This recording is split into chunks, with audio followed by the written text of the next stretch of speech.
ಅನೇಕ ಜನರು ಪ್ರೀತಿ ಮಾಡ್ತಾರೆ. ಆದ್ರೆ ಯೇಸು ಸ್ವಾಮಿ ಹೇಳುವ ತರ ಅನೇಕರು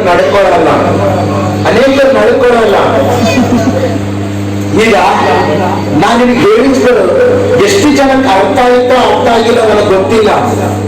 ಆದ್ರೆ ನೀವು ಎಷ್ಟೋ ಸತಿ ಶುದ್ಧಿ ಆಗಂತೆ ಆರಾಧನೆ ಮಾಡಿ, ಎಷ್ಟೋ ಸತಿ ಶುದ್ಧಿ ಆಗಂತೆ ಪ್ರಾರ್ಥನೆ ಮಾಡಿ, ಶುದ್ಧಿ ಆಗಂತೆ ದೇವ ಸನ್ನಿಧಿಯಲ್ಲಿ ಬಂದ್ಬಿಟ್ಟು ದೇವರ ಹತ್ರ ನಾವು ಕೇಳಬೇಕು, ದೇವ್ರೆ ನನಗೆ ಶುದ್ಧಿ ಮಾಡಪ್ಪ.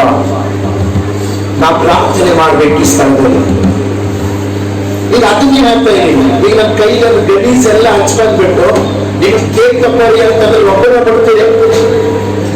ನಾವು ಶುದ್ಧೀಕರಿಸಲ್ಪಟ್ಟು ನಮ್ಮ ಪ್ರಾರ್ಥನೆಗಳನ್ನ ದೇವರ ಮುಂದೆ ಇರಬೇಕು, ನಮ್ಮ ಆರಾಧನೆಯನ್ನು ದೇವರ ಮುಂದೆ ಇರಬೇಕು.